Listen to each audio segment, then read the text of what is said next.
afternoon, ladies and gentlemen. I think we already went through my bio. I am running to attempt to follow a legend, FL13. My political career is now in its 18th day, so I'm especially grateful, Tiger Bay Club, everybody who came to this assembly. I did go to the Naval Academy and chose Marine Corps Aviation, and for the consideration of an education, the people of the United States had me obligated for 5 years of military service. I stayed for 12 because I was enjoying it so much and people were so good, I thought it was worthwhile. I did transition. I spent another 21 years in the Marine Corps Reserve, became an airline pilot, was interested in law always. My wife Jackie attended law school, practiced a little law, but mostly I've been doing pro bono law as well as flying as an airline pilot. I'd like to bring 3 points for my candidacy, and that is to return to what the purpose of government is, how the government and wealth relate to the people, and fiscal spending, and more importantly, accountability and fiscal spending. And the first, I think, the most important thing is to realize the federal government was created by the states to do what the states wanted the federal government to do. And that's an important relationship on who is serving who. And why did they do that? Because 13 states needed a common to print money, common defense, foreign policy, and a post office. As James Madison tells us, the powers of the federal government are few and all are enumerated. And think about those powers. They were singular in their purpose and their goal. Print money for the economy so business people could have a vibrant economy. Post office so there would be communications for trade. Foreign policy to make sure our international markets were available for businessmen, businesswomen in the States. And common defense. Because if you didn't have to worry about your common defense, the entrepreneurial spirit of a free people, they're going to do everything necessary for society. The education, the health care. The government's job was to be in support. And that's what I spent my entire Marine Corps career doing. I was an aviator. My customer was the infantryman. If I couldn't support the infantryman on the ground, I didn't have a purpose. Number 2 is, what is wealth? We need to remember the federal government has no capability to create wealth. Zero. Only the people can create wealth. And the government's taking powers. Be they taxes or writing debt. To give $1, they must first take $1. And my platform recognizes that reality. Over the last 50 years, our country has migrated to a belief that Washington, D.C. is somehow an old city. That you can go there, you can get money, and you get disconnected, that it all has to come from the only source, and that's our state. And if you do travel to Washington, D.C., and you go to Emerald City with an expectation, it's really just a man behind a curtain.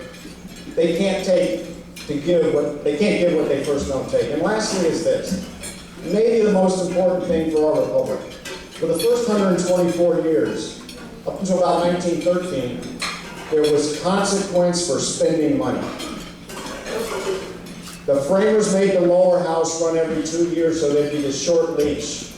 So that if they're spending your money, you can say, you're coming back to be a taxpayer and stop spending my money. I don't like the way you do it. That migrated in 1913. There is no longer political consequence, and I would use the example of Florida's budget. Look at today what's happening. The administration has a budget of about $74 billion, wants to trim $100 million. Other parties are saying, no, we need to build $1 billion more. But think about that margin. It's less than 1.5% from what the budget is. And why that is because you can't read an article on the Florida budget without the concept of taxes. How's it going to be spent? So that has the political reality that the framers wanted, a political consequence at the election, that you're going to have to think about that. If you look now at our federal government, politicians don't talk to you about how they're going to spend it. Because the 16th Amendment changed that, and that's how it changed it isn't important enough. It now, what can I give you, and leave out the part of how I'm going to pay for it, because that's where the debt's going straight up. It's unsustainable. And coming back to the purpose of the federal government, these regulations, these taxes, these takings, and this debt is a crush on our economy. That's my political platform. Thank you.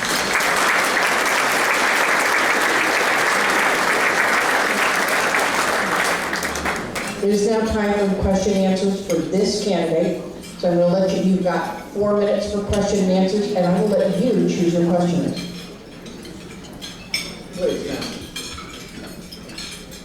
Point of information, before you start your question, there is no follow-up. You only have 20 seconds to ask your question. You want to get in as many as possible. 20 seconds. Jerry Evans. General Bircher, what have you done in this community that we should go to the polls and vote for you? I've never heard your name until you qualified as a candidate for this race. And we as a whole in this community normally pick our candidates by their community activities. So what activities have you been involved in Dallas County? My activities, a few years ago, I volunteered at the Public Defender's Office, mostly Little League. I really re-engage with my family because there's a lot of ways to serve your community. In my deployments overseas, we're in a sense serving my community. That mission is now complete on that service. That's why I'm here now. I want to serve my community because when I drive around, I see vacant storefronts. I see businesses that aren't there anymore. I think there's a consequence of how the federal government is treating us and how our local economy is reacting. That is my goal for my future service.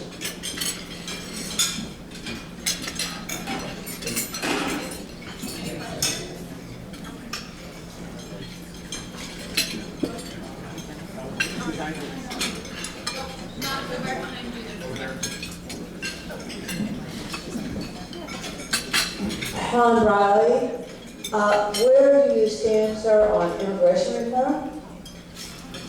My position on immigration reform, I'm a process guy as a lawyer. I like to wrap myself in the law. I think our laws should be respected. I think a person that's in our country illegally should go through the legal process to come. I do not believe that amnesty is a good way to go. I'm for enforcing our laws and having people respect our laws.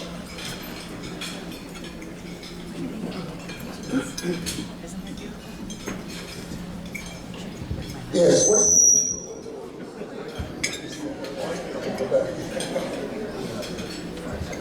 Yes. What do you stand on the Affordable Health Care Act? Yes, sir, the Affordable Health Care Act. I do not believe the forum of the federal government is a proper venue for anything outside the enumerated powers. I think the framers wanted 13, now 50 states to be in competition, and market forces would have the states do the better.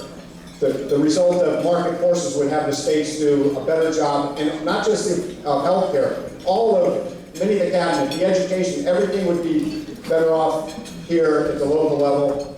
And more importantly, for $1 that we send to Washington to come back for healthcare in the 13th Congressional District doesn't look like $1 when it comes from that process. I think we can do better here, spending our money the way free men and women of liberty want to, rather than how the federal regulation thinks it should be. Sir? I'm Gregory Wilson. Yes, sir. Given how our health is rated across the world, how do you feel that the market forces have done with respect to providing us health care? So I think that's a great question. I think it's pretty easy to look. Everybody I know, and I travel all over the world, tries to get to the United States if they can get health care. There are models of where government runs health care, and I don't know too many people trying to get to North Korea, Albania, Yemen, Cuba to go for health care.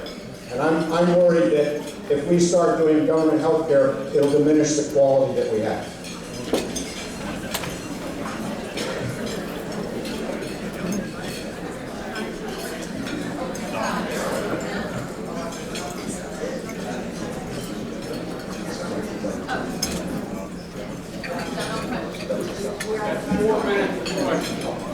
Yes, please. That was 4 minutes for his Q&A. I would like to let you do a 1 minute wrap-up closing statement. Yeah, I can be faster than 1 minute. The reason I'm running, it says conservative or Republican. I don't think that exactly. I think I'm a conservative in relative terms. I'm actually just somebody that believes that the framers were onto a good idea that's migrated away in the regulations, taxes, and debt. We can change the helm of the ship of state of the United States to bring us back where we can have better job growth and economy. In my view, the Republican Party is now offering the voters a choice between big government and bigger government. I don't think that's a choice. I think we've lost our way. I'm coming back to actually have a distinction that I want to get our entrepreneurial spirit back front and center, put the government in support of making the conditions for us to run business. Thank you.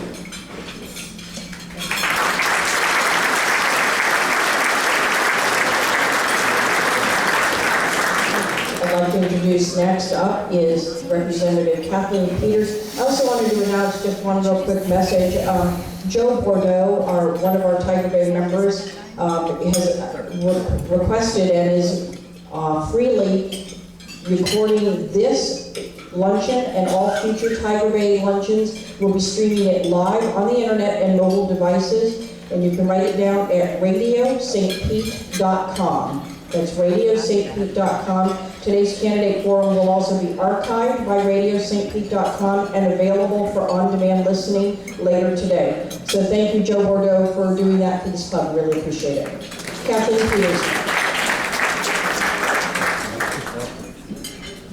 Good afternoon, and before I start, the one thing I do want to do is thank the General for his service. I think we forget to do that all too often, and he had a dedicated, beautiful career, and so I thank you, sir, for your service. I don't know where you went, but thank you for your service. Good afternoon. I'm Kathleen Peters, and I can tell you I'm a proud mom of 4, which you already heard. I'm a proud grandmother of 4 grandsons.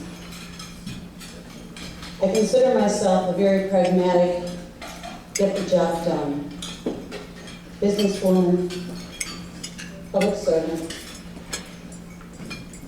I've been a community advocate, a former city commissioner, a mayor, and a state representative.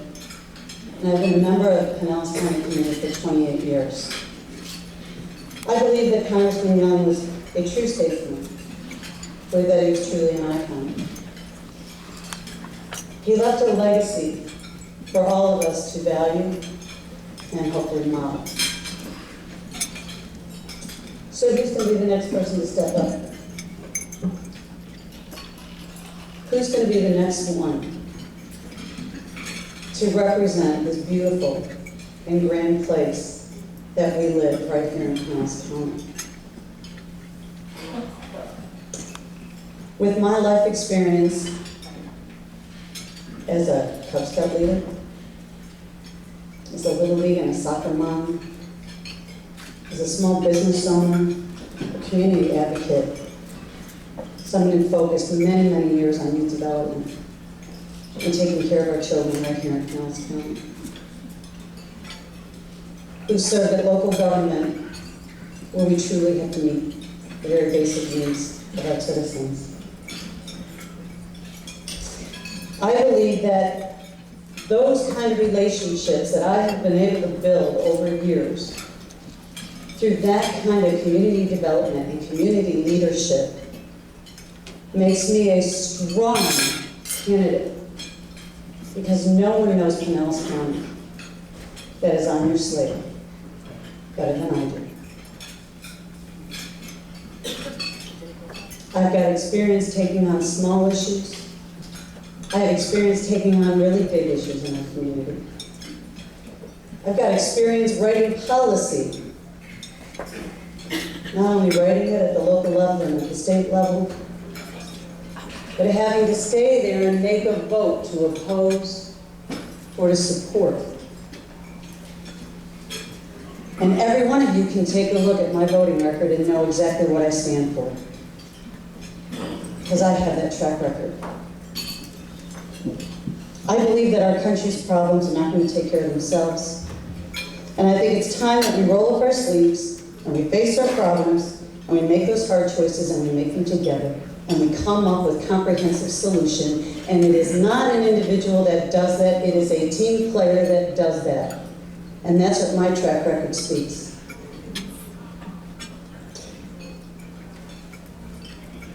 I believe that we need to take care of our children and our grandchildren's future, because right now I don't think it's very secure. I believe that we must make sure that every single citizen has the ability to have a job. We've worked really hard in Florida to make sure that our Floridians can have a job. We worked really hard here in Florida in the state legislature to make sure that companies want to move here and create jobs. We've worked really hard to make sure that we're producing students out of our schools that can meet the demand of the workforce. Because when we have a strong economy, when we have strong schools, our communities grow and they flourish and they can take care of themselves. I believe that we need to make sure that we have a balanced budget. We should have a balanced budget just like you and I have. Every city, every county, every state has to have a balanced budget, but why not Congress? The debt and the deficit that they are imposing on future generations is absolutely unacceptable and inexcusable. And first and foremost, the most pressing thing that must be addressed that Washington is not is taking care of our flood insurance. Do they not ever look at the analysis of a bill before they pass it to see what it's going to do when the rubber hits the road? Because I don't believe they do. And I'll stop.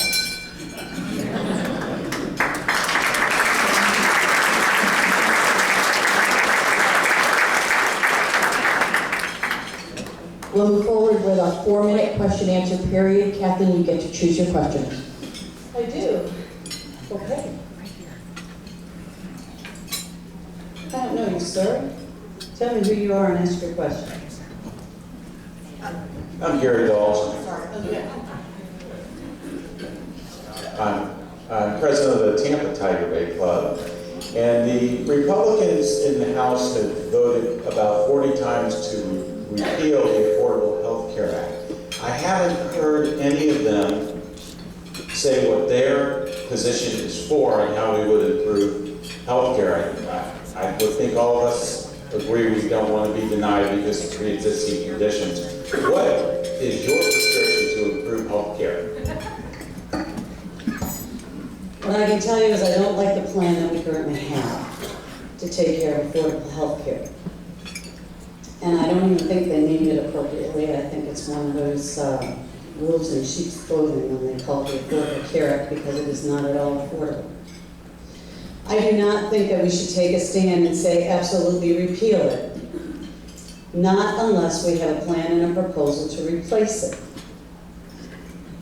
Do I believe that people should be singled out for an existing condition? No. Because I experienced that. And as a small business owner, I had to pay exorbitant fees for health insurance and had a hard time finding small group insurance. And when I had TMJ surgery and they found out, I wasn't insurable. So I know, I've lived it.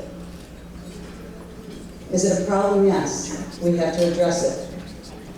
But we can't just repeal it, we have to have a comprehensive plan, and we need to work at something that's affordable, that isn't mandating down, and forcing people to not have choices. And that's what we've taken away. There's somebody way in the back, she was the first one to raise her hand.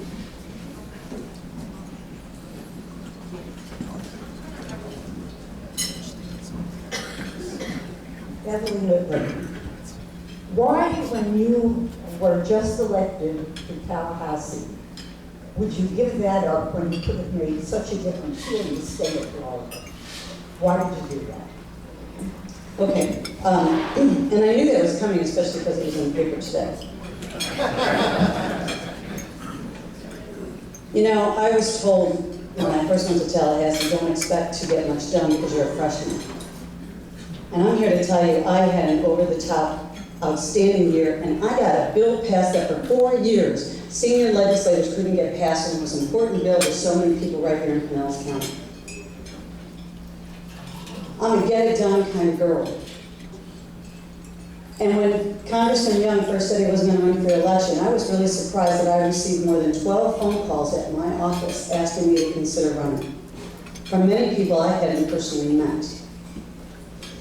And when many people who I truly thought were going to step up and run for this seat, good leaders from Pinellas County like Rick Baker, I have great admiration for the sheriff, great admiration, Senator Bell, and our homegrown people did not step up. I was asked by several of those leaders, and by the congressman's son himself, if I would do this, and I did. I'm confident that I can serve Pinellas County as well and better in Washington as I can in Tallahassee.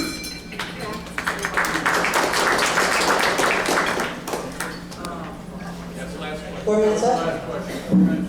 4 minutes is up? Your 4 minutes is up, but you do have time for a closing statement. You know, I did write a statement, and I will tell you, I think it's really important that the person that represents Pinellas County is truly somebody who has truly deep roots in Pinellas County. And that's the one thing that I truly bring to this community, is very deep roots. Developing programs to help our children in school, programs that won awards, that reduced our behavior referral rates 50% and our arrest rates by 23% because it's important to protect our children and have an outstanding education. And it wasn't my job to do it. But I love this community, and I've always advocated for children. They're our future, and somebody needs to protect them. And right now, Washington is not doing that, and I'm prepared to do that. Thank you.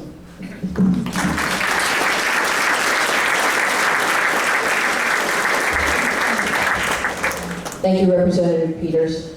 At this time, we have David Jolly as our third on the list, and you will have 5-minute opening remarks, 4 minutes for your Q&A, and about a 1-minute closing. Thank you.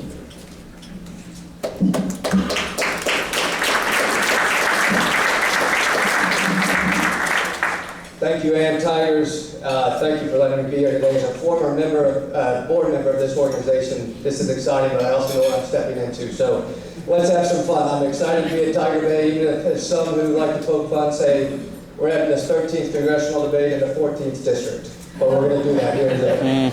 Listen, Kathleen and I agree on something. This race is about Pinellas County. This race is about making sure someone from Pinellas County is elected to represent our neighbors and our communities here in Pinellas County and take that to Washington. There are two very special Pinellas County families here today. I want to recognize the family of our late Congressman Bill Young. His wife Beverly is here. And as Dan mentioned, his son Billy is here as well, a fine gentleman there in the back of the room. The second family I'd like to introduce is my parents, the Reverend Lawson Jolly, formerly a minister at Calvary Baptist Church in Clearwater. My mother, a proud Clearwater Tornado alum. So welcome. I was born in Dunedin. When I went to Washington, I did so with nothing more than the love of my parents. And I did so because I'm the type of Republican that believes in the equality of opportunity. We didn't come from means. I was a preacher's kid who followed my dream to work in public policy. And what happened to me was a moment of providence. I met a man who changed my life forever, and that man was Bill Young.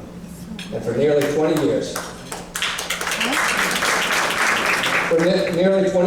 I had the opportunity to work alongside Congressman Young, serving this community, both here in Pinellas County and in Washington. Alongside him as he worked on issues like beach renourishment, supporting our veterans, supporting our seniors, infrastructure, and as he worked to ban the offshore oil drilling in our Gulf. Now let's talk politics, because that's why we're here and that's why we enjoy Tiger Bay. Some polls, we haven't done any head-to-head polls, but if you believe the head-to-head polls, we are leading this primary. I believe we're leading this primary because first and foremost, I'm a Bill Young Republican that believes in working with everybody. Republicans, independents, Democrats, and that is how we're going to win this race. But I also believe we're leading because we're an unconventional candidate. When Mr. Young passed away, there were a lot of great community leaders receiving phone calls. Mayor Baker was one of them. We all know what a great leader he is, and I appreciate his support. The sheriff was receiving phone calls as well. My phone wasn't ringing. Nobody called me. Nobody would have said that today we would be standing here in this election, but we are. And I believe what's working is that I like to talk about the truth. I like to talk about issues. I don't believe in poll-tested one-line attacks that are simply done to fund male businesses. I believe in the issues. So Tigers, let's talk about the issues. You're going to hear throughout this race that I'm a lobbyist. I'm a Pinellas County businessman. I work in finance in Clearwater. I have a communications firm. I run a nonprofit management firm. I have a consulting business, and yes, for some of my clients, I have been a registered lobbyist. And I'm proud of the work that I've done for my clients.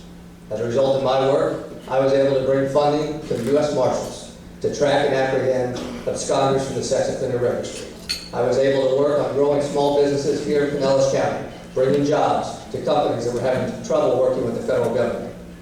And I was proud to advance medical research for wounded warriors with amputations. That is the type of work I've done for this community, and we're going to talk about that every single day. I wear it as a badge of honor. So I'm proud of my record fighting for Pinellas. I'm proud of my record working alongside Bill Young. This race is going to be about substance, not about attacks.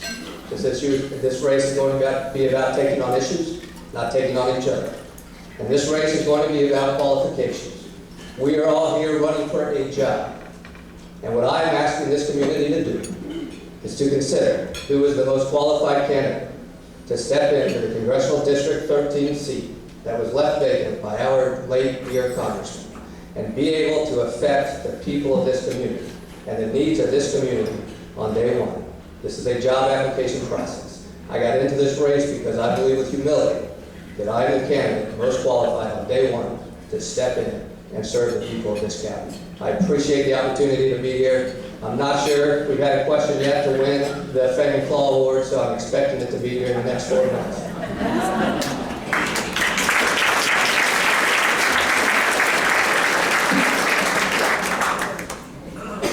Thank you, David. We'll now have our question and answer period, and David, you get to choose your questions. Right here at this table.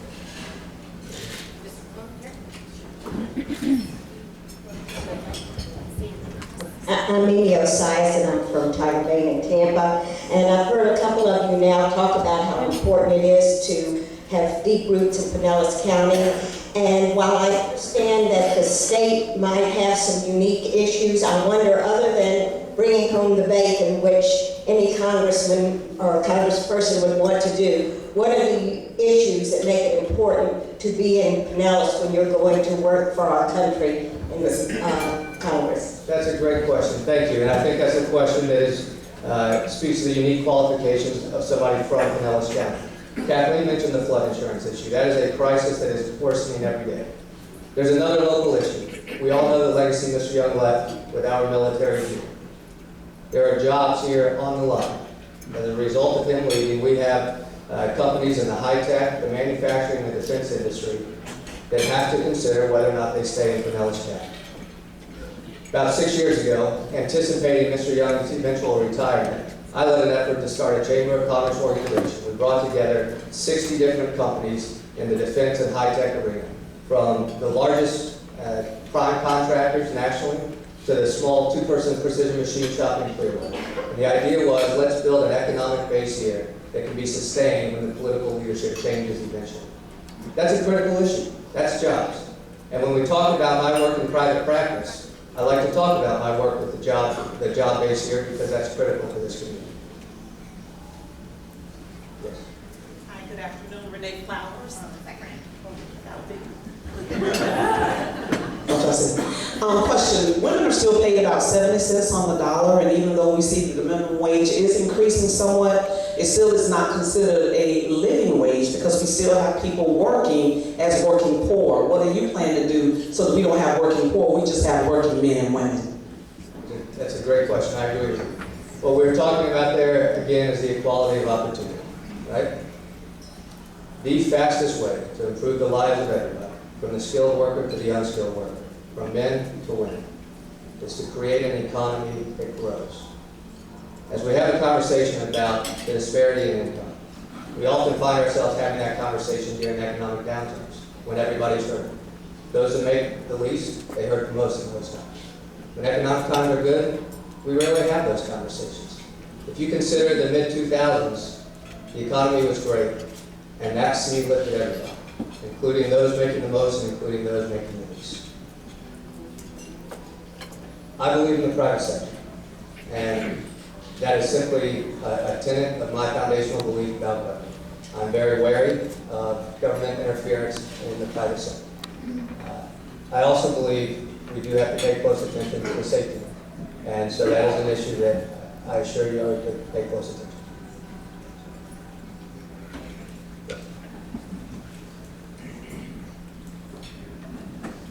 Come on, is this the Fanging Claw? Let's hope so. Jerry Evans. Mr. Jolly, welcome back to our club. I believe you served on my board. So thank you for coming. But you just indicated that it's an equal opportunity. Ms. Flowers was talking about equal pay and ERA, which has been in Congress since the 1970s and hasn't passed. So I'm curious as to how that's worse in a recession time than it is any other time. We're talking about disparity of income, right? I mean, let's, right? Clearly, wage discrimination is and should be illegal. Discrimination on gender and a whole host of issues is and should be illegal. That's simple. Next question. Todd. That's it. That's it. No, closing remarks.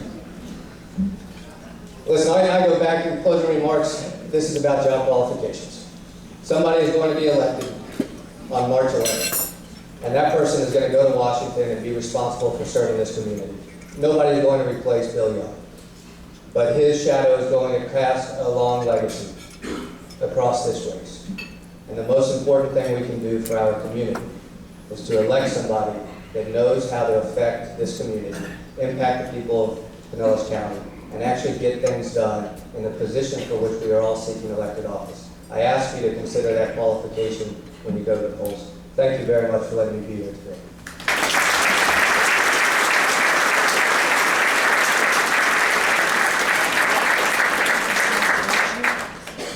Thank you, David. At this time, I would like to introduce you to former CFO for the state of Florida and gubernatorial candidate, Alex Sink. Alex, welcome.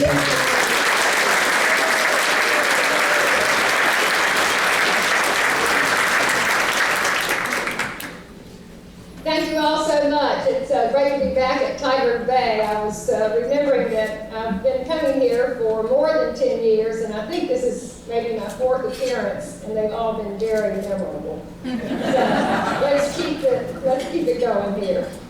I'm Alex Sink, and I want to be your next Congresswoman from Pinellas County, taking your voice with me to serve you in Washington. You know, everywhere I go in Pinellas, I was up in Safety Harbor this morning, people come up to me and say how tired they are of the partisanship, the bickering, the fact that people can't get along, they can't work across party lines in Washington. And they say they want a representative who can work on getting things done. That's why I'm running to be your congressional representative in Washington. So it's really times like these that I think back upon my childhood growing up in a family farm in North Carolina.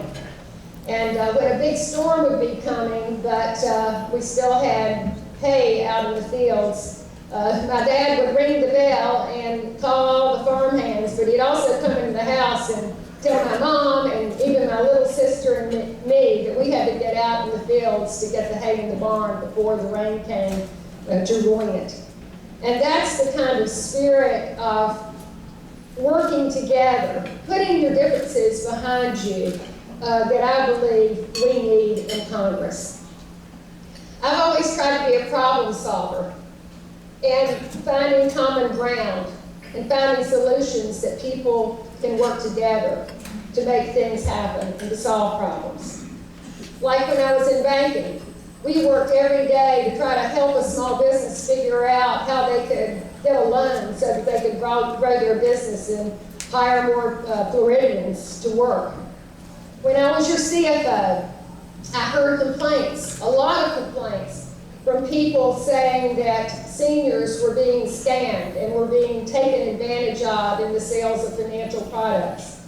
So what did we do? I formed the Safeguard Our Seniors Task Force. We worked, yes, with the Republican legislature in Tallahassee to strengthen the penalties against people who were trying to scam seniors. And after the governor's race, I didn't quit. formed the Florida Next Foundation, a nonprofit, nonpartisan organization, because I believe so strongly that the way to rebuild our economy here in Florida is to support small businesses, entrepreneurs, young people, and innovators. But maybe one of my most important commitments in life has been to, along with Bill, to raise our two children and teach them the values of hard work and public service. And so far, so good. My long commitment to public service and getting things done for Floridians is why I decided to take on this new challenge, to be your voice in the halls of Congress. There's a lot of work that needs to be done. We need federal policies that encourage and support businesses so that they can grow their business and hire more people into good-paying, sustainable jobs. Growing our economy also means that we have to get our fiscal house in order. Throughout my career, I've worked with Republicans and Democrats for fiscal responsibility, to identify waste in government, to save millions for the taxpayers of this state. It's time to bring that kind of attitude to the halls of Washington, and that's what I'll do.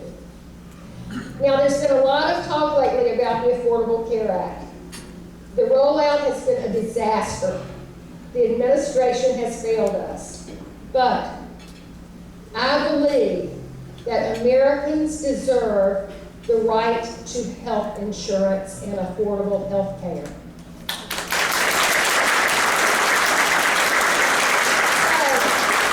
We cannot go back to where we were before, with insurance companies denying claims after you've paid for years into a health plan, or discriminating against you because you have a pre-existing condition. We have to quickly resolve, this administration does, the healthcare.gov website. We have to fix the things that are wrong, and we have to find ways to lower the cost of prescription drugs. As a CFO, I got involved in a lot of flood insurance issues, and the bell is ringing, but let me just finish up and wrap up by saying, I'm here to ask for your support and to continue the conversation in just a minute.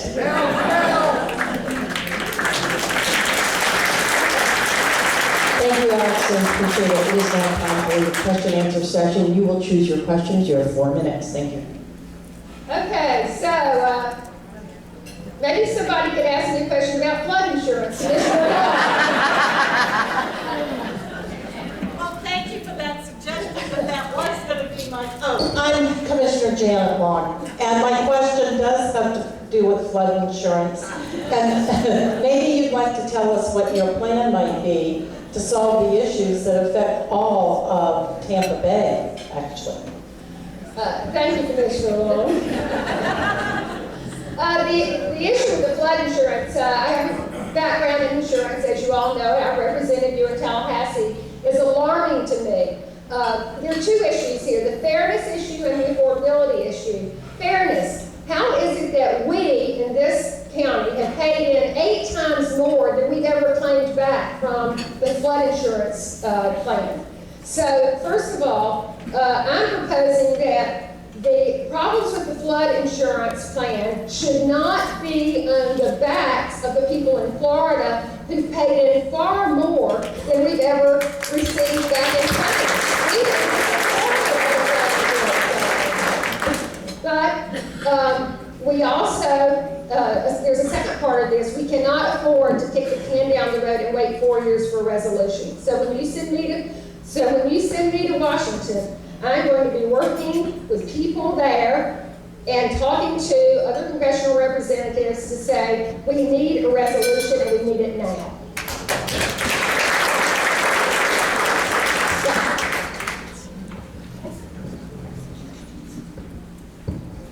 My name is Gary Stembensky, meeting past president of the Suncoast Tiger Bay Club. My question to you is Bill Young tough. You talked about being in the halls of Congress, but Bill Young was very effective dealing with the individual voters, solving VA problems, issues with checks and so forth. What kind of staff are you going to put together to solve those small problems and have the Bill Young touch? Thank you. Everywhere I go, and even people in Washington I talk to recognize with such admiration of the constituent work that Congressman Young is doing here in this district. You can't go anywhere without a veteran or a citizen commenting about that. And as I have talked to other people in Congress, one of the most important functions of a congressperson is to be sure that we are responsive and we're here to help people solve their issues with the federal government, particularly our veterans. You all know that I'm the widow of a Vietnam War veteran.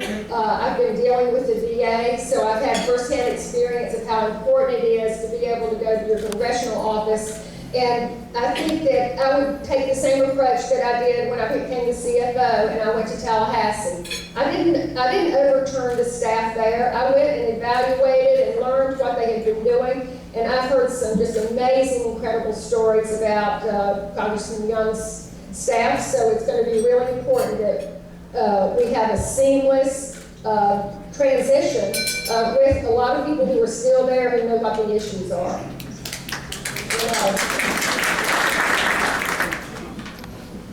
One more. She's right here. Beach renourishment is really important because we depend on that as it relates.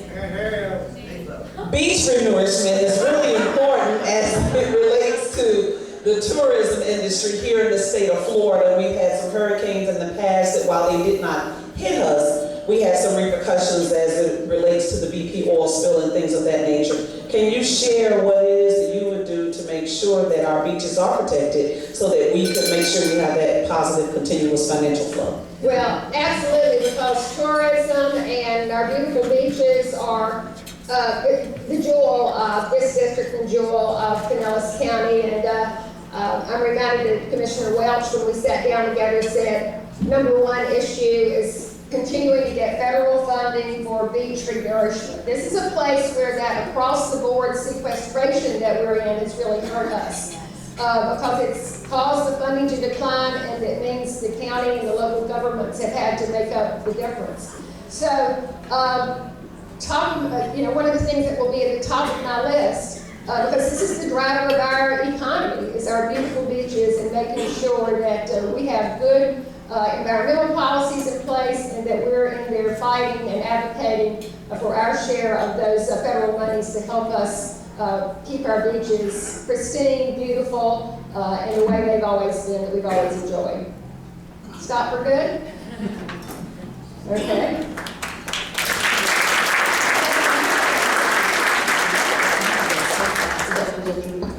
Your closing statement? Your closing statement, you got one. Thank you. Thank you, Ann. Thank you for being such an interested and engaged audience. I'm running for Congress because I believe that, and I know that it's about values. It's about what are the values of the people in the 13th district.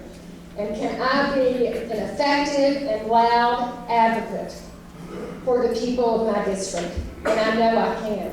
So I need your support. I need your help. I'm asking for your votes. Send me to Congress. Send me to Congress, and I will take your voice with me, and we will work. We will work together to accomplish the things that we know that government ought to be accomplishing for the American people. Thank you.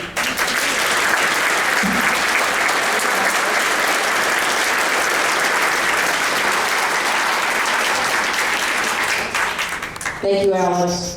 And our final candidate, Lucas Overby, you have 5 minutes for your opening statement, 4 minutes for your Q&A, and 1 minute for your closing statement. Thank you.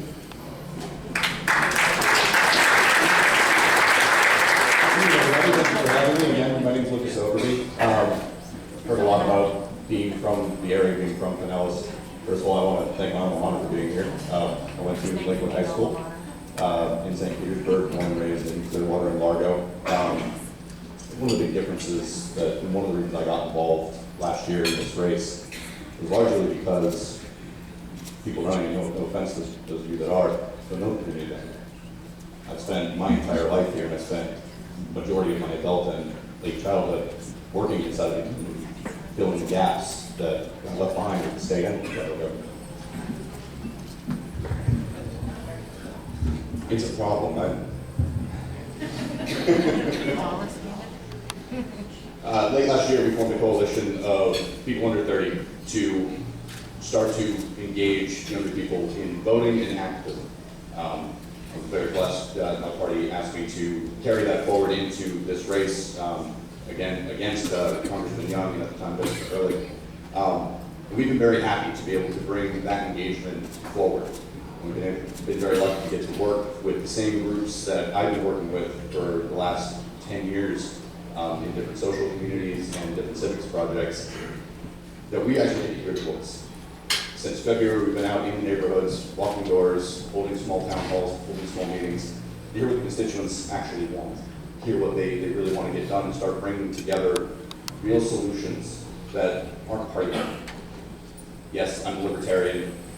No, I'm not that kind of libertarian. Pragmatism is and has been our #1 objective. What can we get done? What can we get done now? There is a lot of long-term solutions. We don't have time for most of them. We know that going into the new year, before we get there, whichever one of us you choose to send, we're going to be walking into a mess. We know that the next fiscal fight is coming right before we get there. And we know whatever they decide to do is going to be a fight for the rest of the year. We need real solutions. We need to come together and we need to fight to fix this. Our biggest focus so far in my campaign has been tax reform. There's been several good solutions that have been presented by both parties that have all gotten shot down. Why aren't we simplifying the tax code? Why aren't we making it more fair? Why aren't we making it easier for small businesses to do their jobs? Right now we have massive subsidies. We're wasting tons of taxpayer money on the biggest intakers at the highest level. Yet small businesses have to fight and scrape. I've been in small business in this community my entire working life. I've been in commercial lab for 15 years, and our company doesn't hold any more than 16 people. Yet we still got killed by Affordable Care Act. We still got killed by the new insurance laws and the new taxes that got passed in. 16 people. Most of my guys don't make that much money. How are they supposed to pay these new insurance funds? It's something that I work with and live with every day. I've seen each and every time we raise the taxes, each and every time we hit small business with big business regulations. That for me has been one of the biggest issues. We regulate people like Walmart. They love it, they pay for it. They ask DC to give them those regulations, simply so that competition goes away. Government contracting has been another big one that we've looked at. I'm very proud of the legacy that Congressman Young has left us for this community. It's something I want to stand on. We need to make contracting easier. We need to make it fairer. We need to get cronyism out of the way. There are amazing small businesses in this community that have not a shot to get any of these contracts. We need to open it up. We need to make it easier. We need to grow small business because that is where we're going to get unemployment further down this. Thank you.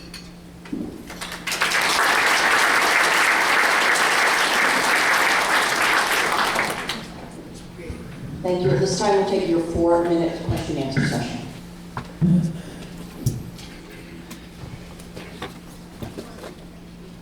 Your choice. Hi, I'm Corey Adler. Can you tell me how do you plan to go to Washington and develop relationships with international and national representation when they may not know who you are? How do you make that happen and still be effective? We're going to work with a lot of existing legislation, and we've already started to reach out to form coalitions with not only lobby groups, but with existing congressmen and women that are already in DC. With a lot of the bipartisan divide that we have, it's actually going to be a little bit easier for me to navigate. I'm not tied to anybody.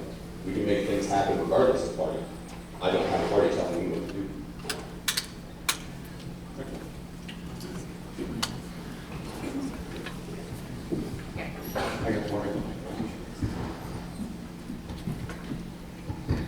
Hi, Kim Black. I went to Lakewood too, and not in your class. Okay. What do you believe, as a public school graduate, what do you believe is the role of the federal government in public schools and local decision making? It doesn't have one. I'm actually a very large advocate of states controlling education. The closer we can get it to the community, the better. The federal government does not know how we want to raise our children, how we want to educate our children. We know. then we need to keep it here.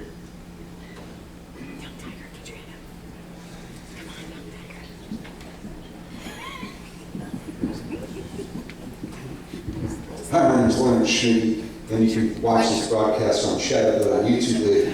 My question is, since you're a libertarian and you don't like a lot of regulation, banks currently are charging people who don't have an account with a bank $6 to cash a check because they haven't been forced to not by regulation.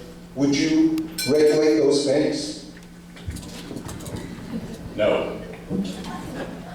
A lot of these answers are really simple. Yeah, as a libertarian, I'm very much opposed to adding new regulation.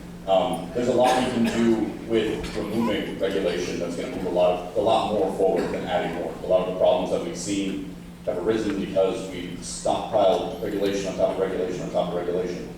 Let's legislate some of that off the table. Let's find ourselves underneath all of it before we add more.